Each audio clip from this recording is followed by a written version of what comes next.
चमन अपने गांव के मुखिया के घर माली का काम करता था और उसकी पत्नी विनीता घर में ही रहकर सिलाई का काम करती थी।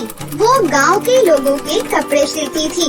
दोनों पति पत्नी दिन रात मेहनत करते थे ताकि वो अपनी गृहस्थी की गाड़ी को सही से चला सके।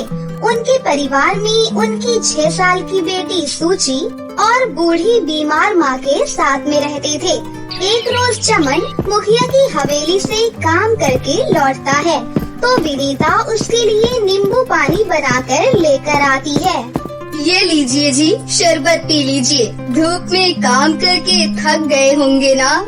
विनीता, हम गरीबों के लिए गर्मी, सर्दी, बरसात कोई भी मौसम सही नहीं होता। गरीबों को तो हर मौसम में मार झेलनी ही पड़ती है। सही कहा जी। अच्छा, मैं बाजार जा रही हूँ। आज सिलाई से कुछ पैसे मिले थे, उनसे माँ जी की दवाइयाँ ले आती हूँ। चमन को बागवानी का बड़ा शौक था। वो सेठ जी के यहाँ जो तरह तरह के फूल लगे थे उनके कुछ बीज अपनी क्यारी में लाकर बो देता है और रोज उनमें पानी देने लगता है। कुछ ही दिनों के बाद उसकी क्यारी में बड़े ही सुंदर सुंदर फूल लगने शुरू हो जाते हैं। अरे वाह बाबा, इन फूलों से तो कितनी अच्छी महक आ रही है और ये दिखने में भी कितने सुंदर हैं। फिर चमन किसी काम से वहाँ से चला जाता है। हाँ सूची, इन फूलों में तेरे बाबा की मेहनत जो लगी हुई है। माँ, कल शिवांगी दीदी की शादी में हम सब जा रहे हैं ना, तो मैं वहाँ पर कौन से कपड़े पहन कर जाऊँ? बेटी, बक्से में तेरा जो गाउन रखा है तू उसे पहन कर जाना। नहीं माँ, हर शादी में मैं वही पहन कर जाती हूँ। पिछले 3 साल से मैं हर दिवाली, शादी और यहाँ तक कि अपने और अपनी सहेलियों के जन्मदिन में भी उसे ही पहनती हूँ। अब मुझे नए कपड़े दिलवाओ, मैं उसे नहीं पहन कर जाऊंगी। विनीता ये सुनकर दुखी हो जाती है। अरे बहू, वो इतना कह रही है तो उसे नए कपड़े दिलवा दो ना। माँ जी, नए कपड़ों के लिए पैसे नहीं है। जो पैसे थे उनसे घर का राशन और आपकी दवाइयाँ आ गयी। तो फिर ठीक है माँ, मैं भी शादी में नहीं जाऊंगी, नहीं जाऊंगी, नहीं जाऊंगी। सूची रोते हुए वहाँ से चली जाती है। विनीता को अपनी बेटी का टूटा दिल देखकर दया आ जाती है। फिर वो अपना एक पुराना भारी दुपट्टा निकालती है जो कि एकदम फीके रंग का होता है। अरे, ये दुपट्टा तो बहुत फीके रंग का है। अब इसमें ऐसा क्या करूँ कि ये रंग भरा हो जाए? तभी विनीता की नजर अपने बगीचे में लगे रंग बिरंगे फूलों पर जाती है। वो उन फूलों को तोड़ती है और उस दुपट्टे पर सिलाई करने बैठ जाती है। उस फीके दुपट्टे को काटकर वो उसकी चोली और लहंगा बना देती है। फिर वो तरह तरह के रंगीन फूलों को लगाकर उनसे बहुत ही सुंदर लहंगा बनाती है और दरवाजे की दहलीज पर बैठी हुई सूची के पास ले जाकर कहती है, देख सूची, तेरी माँ ने तेरे लिए क्या बनाया है। तेरे लिए नया फूलों का लहंगा। ये तो बहुत ही सुंदर है माँ, और इन फूलों से कितनी अच्छी खुशबू आ रही है। ये तो मुझे बहुत पसंद है। सूची अगले दिन शादी में वही लहंगा पहन कर जाती है। उसका लहंगा देखकर सभी उसकी बहुत तारीफ करते हैं। अरे वाह सूची, तेरा लहंगा तो बहुत ही सुंदर लग रहा है। ये तो दुल्हन के लहंगे से भी ज्यादा अच्छा है। सच में मुझे भी अपने लिए ऐसा ही लहंगा लेना है। तुमने इसे कहाँ से खरीदा है? अरे मैंने इसे खरीदा नहीं है, ये तो मेरी माँ ने मेरे लिए सिला है। क्या? सच में? विनीता, ये फूलों वाला लहंगा तुमने बनाया है? कुछ दिनों में इसकी मौसी की शादी है। मैं चाहती हूँ तुम उसकी शादी के लिए ऐसा ही एक ब्राइडल लहंगा तैयार करो और एक मेरी बेटी के लिए भी ऐसा ही लहंगा बनाओ। जितने भी पैसे लगेंगे तुम मुझे बता देना। फिलहाल ये रखो एडवांस। आपका बहुत बहुत शुक्रिया। सभी उस शादी में सूची के लहंगे की बहुत तारीफ करते हैं। शादी में ही विनीता को ढेरों ऑर्डर मिल जाते हैं। ये देख विनीता और चमन बहुत ज्यादा खुश होते हैं। विनीता उन एडवांस मिले पैसों से बाजार से कुछ कपड़े खरीद कर लाती है। फिर उनमें अपने बगीचे के फूलों से सिलाई करती है और ब्राइडल वाले लहंगे पर लाल गुलाबों के फूल से सिलाई करती है। ये लीजिए जी, सभी 120 ऑर्डर कंप्लीट हो चुके हैं। अब आप इन्हें ग्राहकों के घर पहुंचा दीजिए। अब हमारी सारी परेशानियां दूर हो जाएंगी। हम माँ जी का इलाज अच्छी जगह पर करवाएंगे और अपनी सूची के लिए नए नए कपड़े खरीद सकेंगे। सही कहा विनीता, अब हमारे अच्छे दिन शुरू हो गए हैं। अब विनीता के बनाए हुए फूलों वाले लहंगे को हर कोई दुल्हन हो या रिश्तेदार शादी और पार्टियों में पहनना चाहते थे। अब तो उसे शहरों से भी कई ऑर्डर आने लगे। देखते ही देखते उसकी खूब कमाई होने लगी। चमन ने भी मुखिया का काम छोड़ दिया।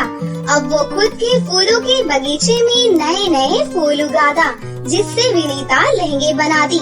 कुछ सालों में ही उन्होंने गांव में ही अपना एक बड़ा सा शोरूम खोल लिया, जहां शहरों से और दूसरे राज्यों से लोग उसके लहंगे खरीदने आते हैं।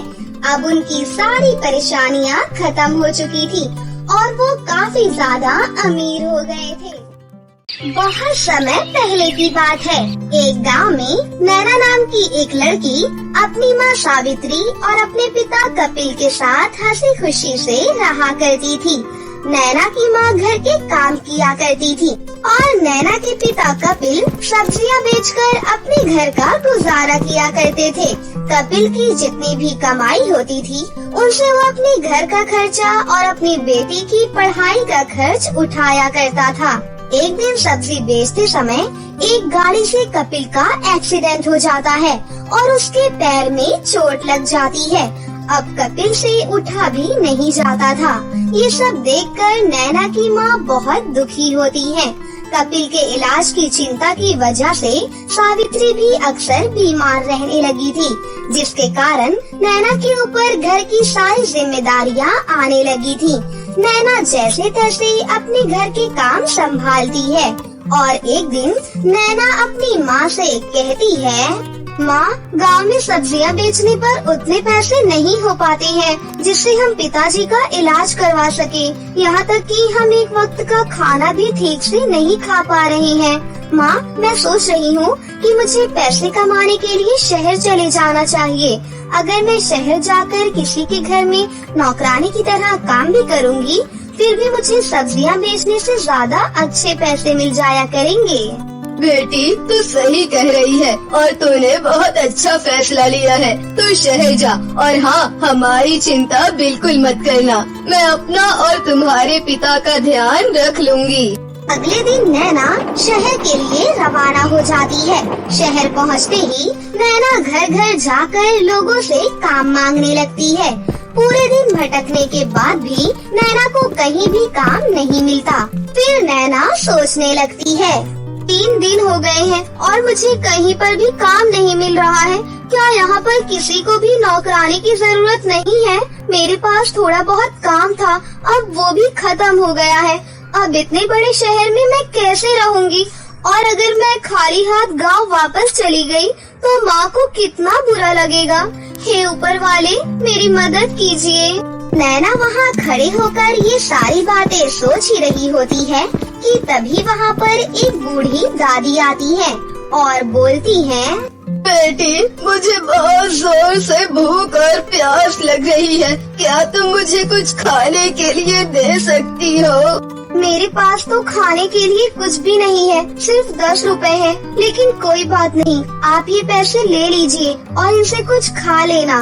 बूढ़ी औरत को पैसे देकर नैना इधर उधर काम ढूंढने लगती है। कुछ देर तक चलने के बाद नैना को 2 छोटी बच्चियाँ दिखाई देती हैं।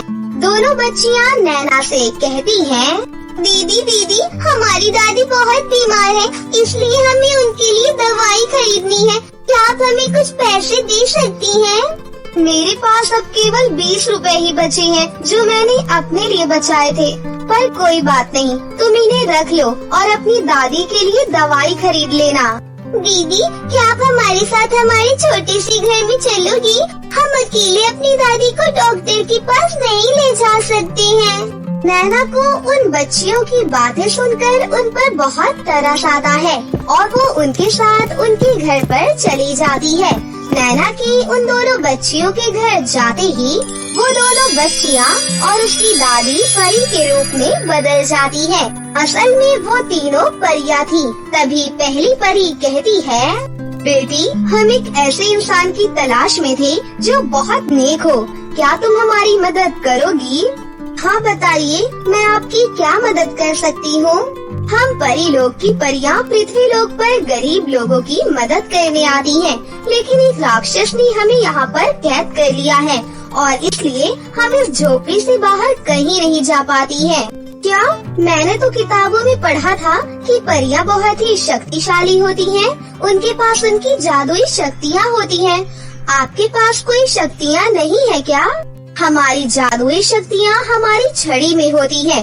जब हमारी राक्षस से लड़ाई हो रही थी तब हमने अपनी जादुई छड़ी को जादुई फूल के घर में छुपा कर रख दिया। क्या?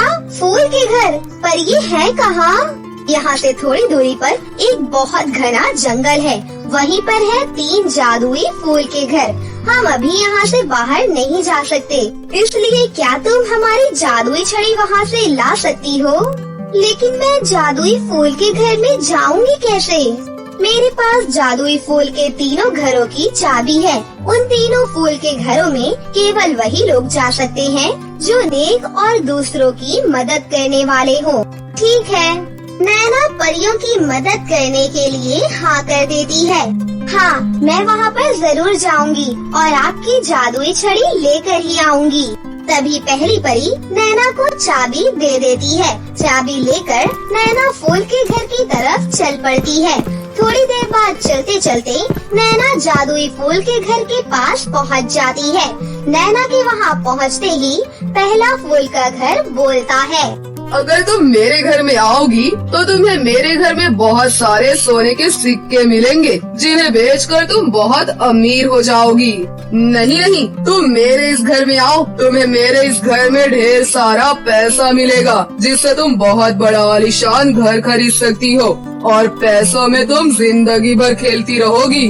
दोनों फूल के घर के बोलने के बाद तीसरे फूल का घर बोलता है, अगर तुम मेरे घर में आओगी तो तुम्हें यहाँ सोने के कोई सिक्के नहीं मिलेंगे और ना ही पैसे मिलेंगे, लेकिन हाँ, तुम्हें यहाँ पर परियों की जादुई छड़ियाँ जरूर मिलेंगी। अब तुम्हारे हाथ में है कि तुम्हें परियों की मदद करनी है या खुद अमीर बनना है। मुझे पैसों की बहुत ज्यादा जरूरत है, लेकिन फिर भी मैं पैसे और सोना चांदी नहीं लूंगी। मैं परियों की मदद करना चाहती हूँ, क्योंकि इस वक्त परियां बहुत परेशानी में हैं, इसलिए मुझे उनकी मदद करनी चाहिए। नैना के इतना बोलते ही पहला और दूसरा फूल का घर बोलता है, नैना, तुम बहुत अच्छी लड़की हो, तुम कभी भी लालच नहीं करती हो। तुम्हारा ऐसा व्यवहार देखकर हम सब बहुत खुश हैं। हाँ, ये फूल घर सही कह रहा है। तुम्हारी अच्छाई देखकर हम दोनों तुम्हें सोने के सिक्के और पैसे देना चाहते हैं। इतना कहकर दोनों फूल के घर सोने के सिक्के और ढेर सारा पैसा वहाँ पर प्रकट कर देती हैं और नैना को दे देती हैं। उन दोनों को धन्यवाद कर नैना तीसरे फूल के घर में जाती है। अंदर जाकर नैना परियों की जादुई छड़ी ले लेती है और परियों के पास जाकर उन्हें वो छड़ियाँ वापस कर देती है। सभी परियां बहुत खुश होती हैं और परियां उनसे कहती हैं, सच में नैना, तुम बहुत अच्छी लड़की हो। अगर तुम्हारी जगह कोई और लड़की होती तो वो धन दौलत को चुनती, लेकिन तुम धन दौलत के लालच में नहीं आई। अगर तुम चाहो तो मुझसे कोई भी एक इच्छा पूरी करवा सकती हो। परी जी, आप मुझे बस मेरे घर पर पहुंचा दीजिए। नैना के इतना कहते ही पहली परी अपनी जादुई छड़ी से नैना को उसके घर पर पहुंचा देती है। नैना को अचानक से देखकर कपिल और सावित्री खुश हो जाते हैं। नैना, मेरी प्यारी बच्ची, आ गई तू। अरे, तुझे इतने सारे सोने के सिक्के और पैसे किसने दिए? सावित्री के इतना कहते ही नैना अपनी माँ सावित्री को सारी कहानी सुनाती है। ये सारी बातें सुनकर वो बहुत खुश होते हैं। फिर नैना अपने पिता से कहती है, पिताजी, अब मैं आपके पैरों का इलाज शहर के बड़े से हॉस्पिटल में करवाऊंगी और आप बहुत जल्दी ठीक हो जाएंगे और आप पहले की तरह चल फिर सकेंगे। अब हमारे पास इतना धन दौलत है कि अब हम शहर में ही अपना जीवन यापन कर सकते हैं और वहाँ पर एक दुकान खोलेंगे और वहीं पर रहेंगे। इसके बाद नैना अपने परिवार के साथ हंसी खुशी से रहने लगती है। नैना के पिता पहले की तरह स्वस्थ हो जाते हैं और उस दिन के बाद से सभी लोग हंसी खुशी से अपनी जिंदगी जीने लगते हैं। बहुत समय पहले की बात है। एक छोटे से गांव में गुलाब, कमल, चंपा और जैस्मिन नाम की 4 बहनें अपनी माँ चंदा के साथ रहती थीं। चारों बहनें बहुत ही ज्यादा गरीब थीं। चारों बहनें एक साथ मिलकर हंसी खुशी से रहती थीं। जब भी वो बाहर खेलने जाती थीं, तो एक साथ जाती थीं। उनके घर के बाहर एक बगीचा था जो कि बहुत ही हरा भरा था। उनके बगीचे में ढेर सारे सुंदर सुंदर फूल भी थे। सभी बहनों को वो फूल तोड़कर इकट्ठा करना बहुत अच्छा लगता था। उन फूलों को तोड़कर वो अपनी माँ को दे दिया करती थी और उनकी माँ चंदा बाजार में उन फूलों को बेच दिया करती थी। चंदा मंदिर के बाहर फूलों को बेचती थी। मंदिर में भक्त दर्शन करने आते तो चंदा से फूल खरीदते हैं। बहन, ये फूलों की माला कितने की है? केवल 30 रुपए की है। बताओ कितने दे दूं? 2 दे दो बहन, ये लो आपके पैसे। चंदा पूरे दिन में 50 फूलों की माला बेच लिया करती थी, जिससे उसकी थोड़ी कमाई हो जाया करती थी। चंदा को अपनी चारों बेटियों की बहुत चिंता थी। वो हमेशा अपनी बेटियों को अच्छे संस्कार देती थी और बहुत प्यार करती थी। एक दिन जब चारों बहनें फूल तोड़ने बगीचे में जाती हैं, तभी वो चलते चलते थोड़ा आगे निकल जाती है। आगे चलकर उन्हें ऐसा नजारा दिखाई देता है जैसा उन्होंने पहले कभी भी नहीं देखा था। चारों बहनें ये नजारा देखकर आश्चर्यचकित रह जाती हैं। वो चारों इधर उधर देख ही रही होती हैं कि तभी उनके पास एक बूढ़ी औरत आती है जो वही बगीचे में एक झोपड़ी में रहती थी। वो बूढ़ी औरत चारों लड़कियों को आवाज लगाती है, बेटियों इधर आओ, मैंने आज तक तुम्हें कभी भी नहीं देखा। कहाँ रहती हो तुम सब? बुढ़िया माँ, हम यहाँ पास में ही रहती हैं, परंतु आप यहाँ इस झोपड़ी में अकेली ही रहती हैं क्या? हाँ बेटा, मेरा इस दुनिया में कोई सहारा नहीं है। मैं तो इस बगीचे में इन फूल पौधों के सहारे ही जिंदा रहती हूँ। वो बूढ़ी औरत उन सभी बहनों को अपने साथ बैठने के लिए कहती है और फिर सबसे बड़ी बहन गुलाब उन सभी लोगों के लिए चाय बनाती है और सभी लोग आपस में बैठकर चाय पीते हैं। तभी वो बूढ़ी अम्मा अपने जीवन के बारे में उन्हें बताती हैं। बेटा, तुम सब जानती हो, मुझे यहाँ रहते हुए करीब 80 साल हो गए हैं। मेरे बच्चे विदेश में पढ़ने गए थे और अब वो वहीं रहने लगे हैं। मैं यहाँ पर अकेली रह गई हूँ और अकेले ही अपना जीवन यापन करती हूँ। मैं तुम्हें एक रहस्य की बात बताती हूँ। वो बूढ़ी अम्मा उन्हें छुपे हुए बगीचे के जादू के बारे में बताती है। वो बूढ़ी औरत उन चारों बहनों से कहती है कि उसके बगीचे के फूल कोई मामूली फूल नहीं है, वो जादुई और शक्तिशाली फूल हैं। जो भी व्यक्ति उस फूल को तोड़ता था वो खुद भी फूल बन जाता था। ये सब सुनकर चारों बहनों को यकीन नहीं होता, लेकिन वो बूढ़ी औरत से कुछ भी नहीं कहती और उसकी बातों को अनसुना कर देती हैं। उसके बाद काफी देर तक सब बातें करते हैं। फिर वो बूढ़ी औरत किचन में खाना पकाने के लिए चली जाती है। सभी बहनों को बूढ़ी अम्मा की कही बात याद आती है और वो बगीचे के सुंदर सुंदर फूल तोड़ने लगती है। दीदी, हमें ये फूल तोड़ लेने चाहिए। देखो तो कितना सुंदर फूल है ये। मुझे लगता है इन फूलों की कीमत हमें बहुत अच्छी मिलेगी। तभी वो चारों बहनें एक एक फूल तोड़ने तोड़ने की कोशिश करने के लिए आगे बढ़ती हैं। चलो दीदी देखते हैं कि फूलों को तोड़ने के बाद क्या होता है। अम्मा की बात सच होती है या नहीं, अभी सब कुछ पता चल ही जाएगा। इसके बाद सभी बहनें वो फूल तोड़ने ही जाती हैं कि तभी वो चारों बहनें फूल में बदल जाती हैं। अब चारों बहनें सुंदर फूलों में बदल गई थीं। जैस्मीन जैस्मीन के फूल में बदल गई थी और गुलाब गुलाब के फूल में बदल गई थी। चंपा चंपा में बदल जाती है और कमल कमल में बदल जाती है।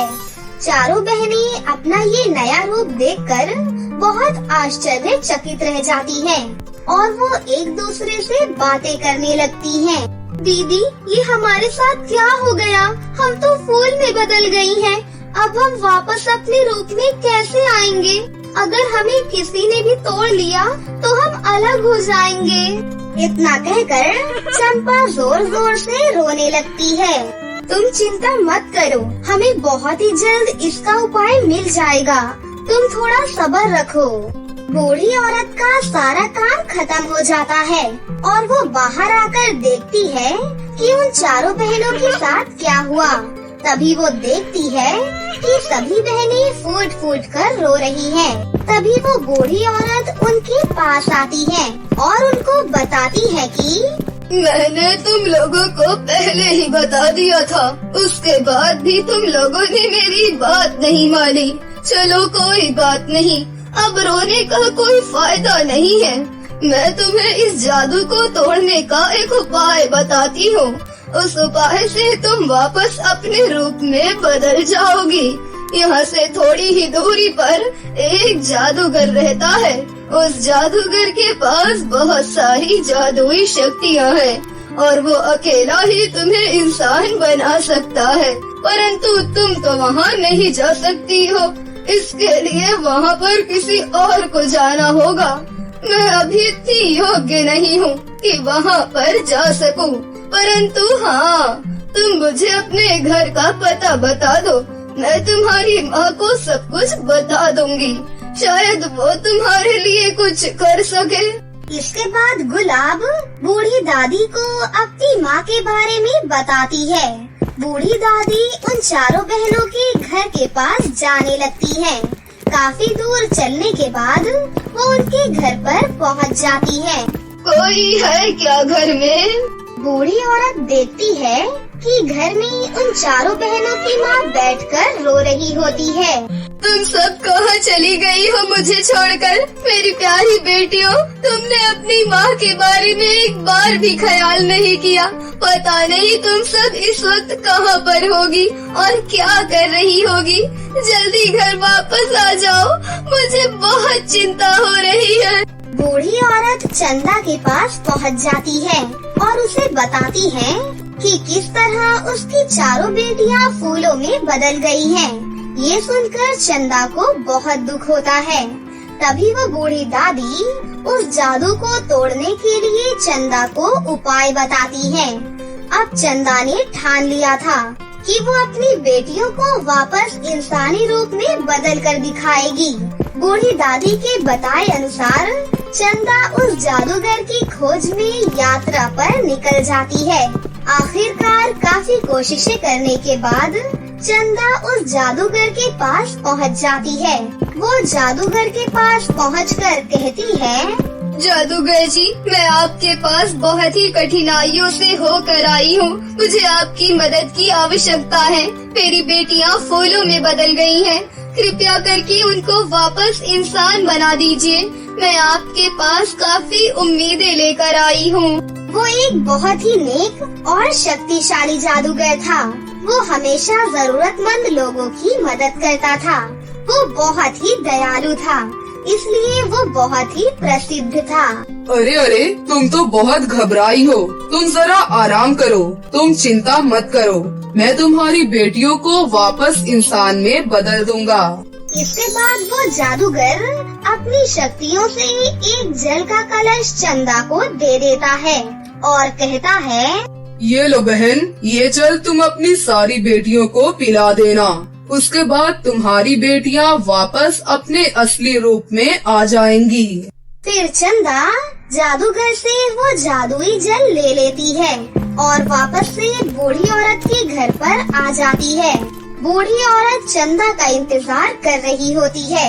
उसके बाद वो बूढ़ी औरत चंदा से वो जल ले लेती है और उसकी चारों बेटियों को वो जल पिला देती है। जल पीने के बाद ही वो तुरंत वापस अपने असली रूप में आ जाती है। अरे वाह माँ, हम वापस से अपने असली रूप में आ गई हैं। माँ, आपका बहुत बहुत शुक्रिया और दादी माँ, आपका भी बहुत बहुत शुक्रिया। अगर आज आप नहीं होती तो शायद हम कभी भी वापस इंसानी रूप में नहीं आ पाती। हम आपका ये एहसान कभी भी नहीं भूलेंगी। अब तुम चारों बहनों को घबराने की कोई जरूरत नहीं है, परंतु हमेशा याद रहे कि अपने से बड़ों की बातों को हमेशा माननी चाहिए। अगर वो कुछ कह रहे हैं तो इसका मतलब उसके पीछे कुछ तो कारण है। समझ गई? अब आगे से ध्यान रखना। चारों बहनें बूढ़ी अम्मा को धन्यवाद देती हैं और वापस अपनी माँ के पास चली जाती हैं और उसके बाद हंसी खुशी से अपनी जिंदगी जीने लगती है। किसी जमाने की बात है, वीणापुर नाम के एक गाँव में अनिका और पार्वती नाम की दो जुड़वा बहनें अपनी माँ सरोज और पिता हरि के साथ रहती थीं। अनिका और पार्वती के पिता हरि शहर की एक बहुत बड़ी कंपनी में काम करते थे। वो कभी कभी ही अपनी दोनों बेटियों से मिलने के लिए आते तो उनके लिए बहुत सारे गिफ्ट्स लेकर आते थे। अनिका और पार्वती वैसे तो जुड़वा बहनें थीं, लेकिन रंग रूप में दोनों बिल्कुल ही अलग थीं। अनिका चांद की तरह गोरी थी। उसके गुलाबी गाल और लंबे रेशमी बाल उसकी सुंदरता पर चार चांद लगाते थे। पूरे गांव में अनिका जैसे बाल किसी के भी नहीं थे, परंतु वो स्वभाव में बिल्कुल भी अच्छी नहीं थी। वहीं दूसरी तरफ पार्वती अपनी बहन की बिल्कुल ही उलट थी। वो बहुत ही काली और गंजी थी।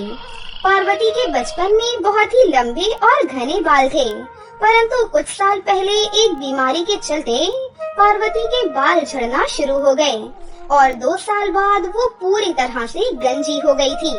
पार्वती दिल से बहुत ही अच्छी थी। वो हमेशा गरीबों और असहाय लोगों की सहायता करती थी। पार्वती को अपने काले रंग के कारण बहुत तकलीफों का सामना करना पड़ता था। उसके पड़ोस के बच्चे उसका बहुत मजाक उड़ाते थे। हर कोई बस अनिका की सुंदरता को ही देखा करता था और उसकी तारीफ करता था। ऐसे ही दिन बीत रहे थे। एक दिन अनिका पार्वती से कहती है, पार्वती, क्या तुमने कंघी देखी है? मुझे कोई दिखाई नहीं दे रही। मैंने सोचा क्या पता तुमने कंघी से अपने बाल संवारी हो। अनिका, तुम्हें तो पता ही है, भला मैं कंघी का क्या करूँगी? तुम मेरा मजाक उड़ा रही हो ना? अनिका, आस पड़ोस के तो बच्चे मेरा मजाक उड़ाते ही हैं और अब तुम भी शुरू हो गई। पार्वती बहन, अब तेरी शक्ल देखकर हंसी आती है, तो इसमें मैं क्या कर सकती हूँ? मैं अपनी हंसी रोक तो नहीं सकती। वैसे मुझे तुझे अपनी बहन कहने में भी शर्म आती है। एक तरफ मैं हूँ जो मोर की तरह सुंदर और वही तू कौवे की तरह काली है। स्कूल के बच्चे तेरे कारण मेरा मजाक उड़ाते हैं। अनिका, तुम मेरी सगी बहन होकर भी मेरा मजाक क्यों उड़ा रही हो? क्या तुमने कभी सोचा है कि मुझे अपने गंजेपन को लेकर कितना बुरा लगता होगा? वैसे भी गांव के सभी बच्चे मुझे खुशी से रहने भी नहीं देते। घर में तो रह कर के तुम मुझे चैन की सांस लेने दो। अनिका, पार्वती, कहाँ हो मेरी प्यारी बच्चियों? जल्दी से बाहर आ जाओ, मुझे तुम्हें कुछ बताना है। अपनी माँ की आवाज सुनकर अनिका और पार्वती दोनों अपनी माँ के पास आ जाती हैं। क्या हुआ मम्मी, आप इतनी जोर जोर से क्यों चिल्ला रही हैं? पार्वती और अनिका, तुम सरला आंटी को तो जानती ही हो ना? मेरी बचपन की दोस्त, उनके बेटे की शादी है, इसीलिए आज शाम को हम सभी शादी में जाने वाले हैं। तुम दोनों शाम को 6 बजे तक अच्छे से तैयार रहना। मम्मी, मुझे बेइज्जती कराने का कोई भी शौक नहीं है। मैं इस कलमुही के साथ जाऊँ? इस कारण लोग मेरा बहुत मजाक उड़ाते हैं और लोग कहते हैं, देखो देखो, काली गोरी की जोड़ी आ गई है। सुन पार्वती की बच्ची, अगर तुझे मेरी और मम्मी की इज्जत की थोड़ी भी चिंता है तो तू हमारे साथ मत जाना, तेरे कारण मेरी और मम्मी की बहुत बेइज्जती होती है। पार्वती, अगर मैं तेरी जगह होती तो मैं कब की मर जाती। अनिका, तुम ये क्या कह रही हो? पार्वती तुम्हारी बड़ी बहन है और तुम हो कि तुम्हें अपनी बड़ी बहन पार्वती के साथ चलने में बेइज्जती महसूस होती है। तुम पार्वती की कितनी बेइज्जती कर रही हो, उसके ऊपर क्या बीत रही होगी। मम्मी, आप अनिका को इतना फोर्स क्यों कर रही हो? अनिका शायद तुमसे सही ही कह रही हो। मेरे कारण तुम्हारी और माँ की बहुत बेइज्जती होती होगी, इसीलिए मैं तुम्हारे साथ शादी में नहीं जाऊंगी। इतना कहकर पार्वती घर से बाहर निकल जाती है। पार्वती चलते चलते एक घने जंगल में पहुंच जाती है। उसके बाद वो जंगल में ही एक पत्थर पर बैठकर बहुत जोर जोर से रोने लगती है। बचपन से लेकर आज तक सभी लोग मुझे काली कलूटी गंजी कहकर चिढ़ाते हैं। अगर मैं काली हूँ और मेरे सर पर बाल नहीं है तो इसमें मेरी क्या गलती है? कोई भी मुझसे प्यार नहीं करता, सिर्फ एक मेरी माँ ही है जो मुझसे प्यार करती है। अनिका सही ही कह रही थी, मुझे मर ही जाना चाहिए, तभी माँ और अनिका दोनों को सुकून मिलेगा। ऐसा कहकर पार्वती बहुत रो रही होती है कि तभी उसके पास एक बूढ़ी औरत आती है और वो कहती है, बेटा, तुम इस घने जंगल में क्या कर रही हो और तुम इतनी जोर जोर से क्यों रो रही हो बेटा? अम्मा जी, आज के जमाने में कोई भी दिल की सुंदरता नहीं देखता, सब चेहरे की सुंदरता देखते हैं। अब मुझे ही देख लो, मैं अपने काले रंग और सर पर बाल ना होने के कारण बहुत ज्यादा परेशान हूँ, क्योंकि मुझसे कोई भी दोस्ती करना पसंद नहीं करता और मेरे घर के आस पड़ोस के बच्चे मुझे टकली चुड़ैल कह के चिढ़ाते हैं। ये कहकर पार्वती बहुत दुखी हो जाती है, लेकिन तभी वो बूढ़ी औरत एक सुंदर परी के रूप में बदल जाती है। ये देखकर पार्वती हैरान रह जाती है। अरे पार्वती, तुम इतना शौक क्यों हो गई हो? मैं फूल परी हूँ और मैं मजबूर लोगों की मदद करती हूँ।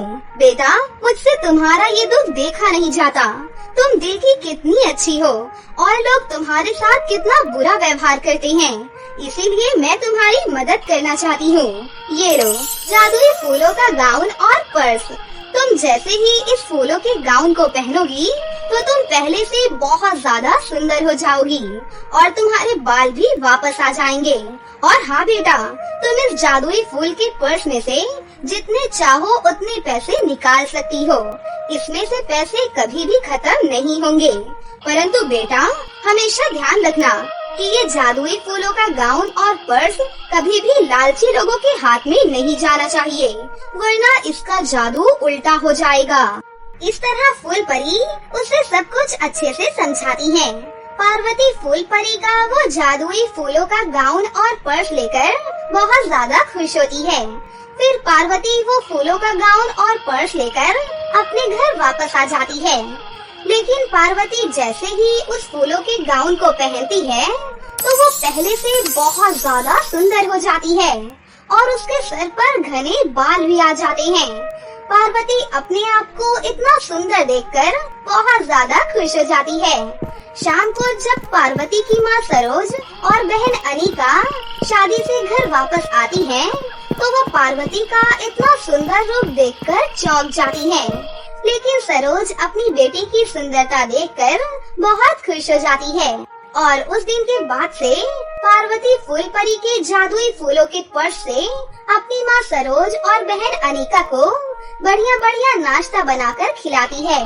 और जब कभी किसी गरीब व्यक्ति को पैसे की जरूरत होती तो पार्वती बिना किसी संकोच के उसकी सहायता करती है, क्योंकि अब उसके पास फूल परी का जादुई फूलों का पर्स था और वो उसमें से अपने मन चाहे पैसे निकाल लेती थी। फिर उस दिन के बाद से पार्वती अपनी माँ सरोज और बहन अनिका के साथ हंसी खुशी से अपनी जिंदगी जीने लगती है।